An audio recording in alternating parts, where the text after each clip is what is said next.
यांचा स्वतःचा या ठिकाणी पराभव झालेला आहे। 3182 मतांनी मोठ्या फरकानं या ठिकाणी केजरीवालांचा पराभव झालाय। भाजप 47 तर आप 23 जागांवर। निवडणुकीमध्ये काँग्रेसला धोका देखील बोलता आलेला नाहीये। काँग्रेसच्या 0 जागा यात आलेल्या आहेत, तर भाजपला 47 आणि आपला 23 जागा केवळ मिळालेल्या आहेत। तर केजरीवालांच्या आपवर आणि केजरीवाल आणि सिसोदिया यांच्यावर झालेले भ्रष्टाचाराचे आरोप यानंतर दिल्लीकरांनी आपला आणि केजरीवालांना नाकारलं असं या ठिकाणी दिसतं। तर आपचे अरविंद केजरीवाल यांचा नवी दिल्लीमधून झालेला पराभव हा आपसाठी सगळ्यात मोठा धक्का।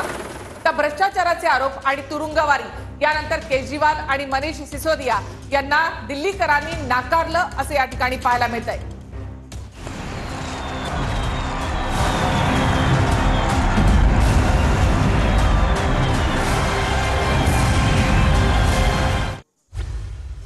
अरविंद केजरीवाल आणि मनीष सिसोदिया यांचा पराभव झालाय। आपसाठी हा एक मोठा धक्का। आपण थेट जाऊयात आमचे प्रतिनिधी संदीप राजगोळकर यांच्याकडे। संदीप, केजरीवालांचा मोठ्या फरकानं हा या ठिकाणी पराभव झालेला आहे। हा पराभव आपच्या जिवारी लागणारा।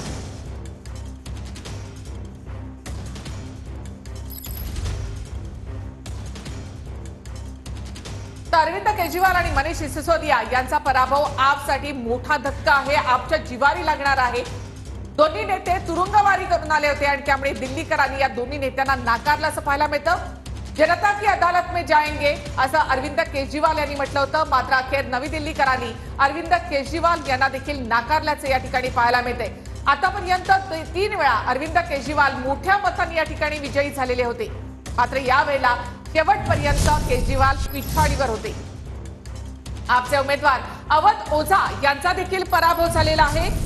पटपडगंज या ठिकाणाहून अवध ओझा यांनी निवडणूक लढवली होती। इथून खरं तर मनीष सिसोदिया यांचा हा मतदारसंघ जो अवध ओझा यांना देण्यात आलेला होता, युट्यूबर म्हणून ते प्रसिद्ध आहेत। अवध ओझांना आपकडून ही उमेदवारी देण्यात आली होती, मात्र ओझा यांचा पराभव झालाय।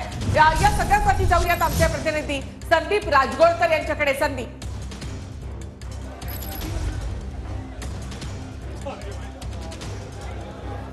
अगदी बरोबर आहे। आम आदमी पक्षाला हा मोठा झटका म्हणावा लागेल की 2 महत्त्वाचे नेते हे पराभूत झालेले आहेत। एक तर अरविंद केजरीवाल आणि दुसरे मनीष सिसोदिया। मात्र जमेची बाजू ही आहे, सध्या मुख्यमंत्री असलेल्या आतिशी मात्र निवडून आलेले आहेत कालकाजी मतदारसंघामधून निखिला, आणि त्याच कदाचित आता पुढे विरोधी पक्ष नेते असतील असं देखील आपच्या सूत्रांकडून समजतंय।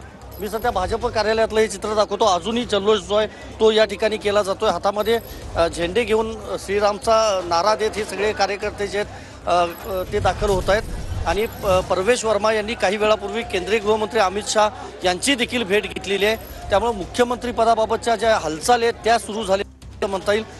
नवीन चेहरा देणार का भाजप हे बघावं लागेल, कारण प्रामुख्यानं संघाशी संबंधित किंवा एक सक्षम नेतृत्व आणि भाजपचा एक कट्टर कार्यकर्ता अशी ओळख असलेला नेताच दिल्लीचा मुख्यमंत्री होणार आहे।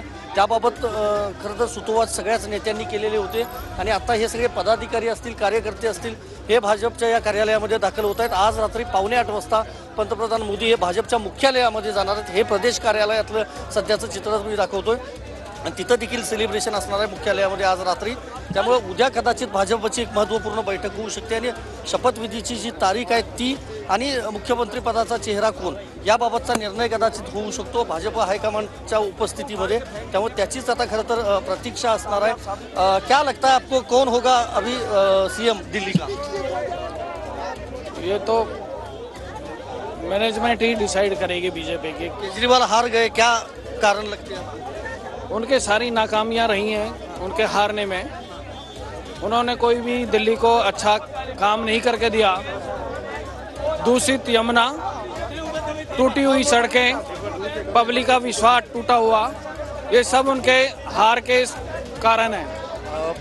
लोकांचा विश्वास त्यांनी गमावला। आणखी एक महिला प्रधानमंत्री नरेंद्र मोदी जी की जीत है, ये सभी दिल्ली वासियों की जीत। सर, मुख्यमंत्री का चेहरा कौन होगा? साइड में तो चोट लग जाएगी, किसी को चोट लग जाएगी।